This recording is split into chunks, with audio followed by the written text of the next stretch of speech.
श्री स्वामी समर्थांवर पूर्ण श्रद्धा ठेवल्यावर काय घडते? मित्रांनो, श्रद्धा म्हणजे फक्त देवासमोर हात जोडणे नाही. श्रद्धा म्हणजे सर्व मार्ग बंद दिसत असतानाही मनात आशेचा दिवा जिवंत ठेवणे.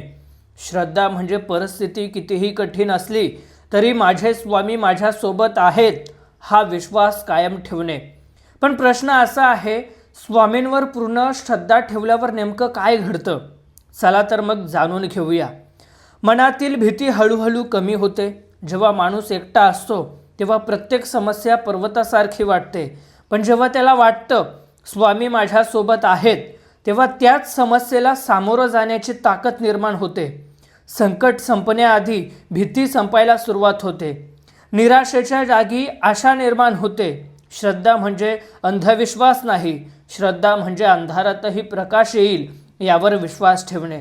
आज परिस्थिती वाईट असू शकते, पण उद्या चांगला दिवस येऊ शकतो हा विचार मनात जिवंत राहतो. योग्य निर्णय घेण्याची बुद्धी मिळते.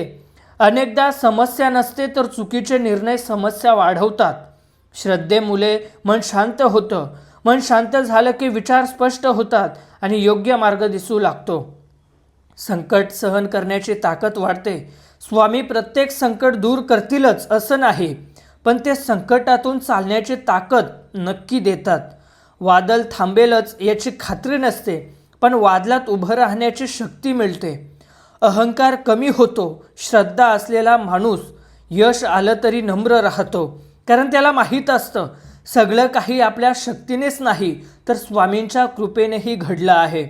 मनाला शांती मिळते. पैसा असूनही अनेक लोक अस्वस्थ असतात, पण श्रद्धा असलेला गरीब माणूसही शांत झोपू शकतो, कारण त्याच्या मनात एक विश्वास असतो, जे काही होईल स्वामी माझ्यासाठी योग्यच करतील. जीवनाकडे पाहण्याचा दृष्टिकोन बदलतो.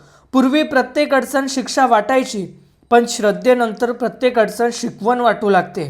पूर्वी प्रत्येक अपयश दुःख वाटायचं, पण नंतर ते अनुभव वाटू लागतं. एक छोटी कथा. एक फक्त रोज स्वामींच्या फोटोसमोर बसून प्रार्थना करायचा. त्याच्या आयुष्यात अनेक अडचणी होत्या.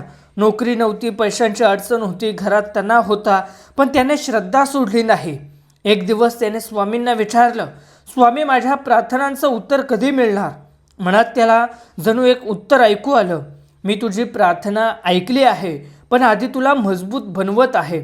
त्या दिवसापासून त्याने तक्रार करणं सोडलं, प्रयत्न सुरू ठेवले आणि काही महिन्यानंतर त्याच्या आयुष्यात बदल घडू लागले. पण त्याला सर्वात मोठा आनंद कशाचा झाला आहे माहीत आहे? समस्या सुटल्याचा नाही, तर संकटातही श्रद्धा टिकवता आल्याचा. शेवटचा संदेश मित्रांनो, स्वामींवर पूर्ण श्रद्धा ठेवल्यावर आकाशातून चमत्कार पडतातच असं नाही, पण मनात चमत्कार घडतो. भीतीचे धैर्यात रूपांतर होते, निराशाचे आशेत रूपांतर होते आणि अश्रूंचे स्मित हास्यात रूपांतर होते. म्हणून आज जर तुमच्या आयुष्यात अंधार असेल तर श्रद्धेचा दिवा विझू देऊ नका, कारण स्वामी समर्थ आजही प्रत्येक भक्ताला एकच गोष्ट सांगतात, तू चालत राहा, मी तुझ्या सोबत आहे. आणि पुन्हा एकदा, भिवू नकोस, मी तुझ्या पाठीशी आहे. बोला श्री स्वामी समर्थ. जय जय स्वामी समर्थ.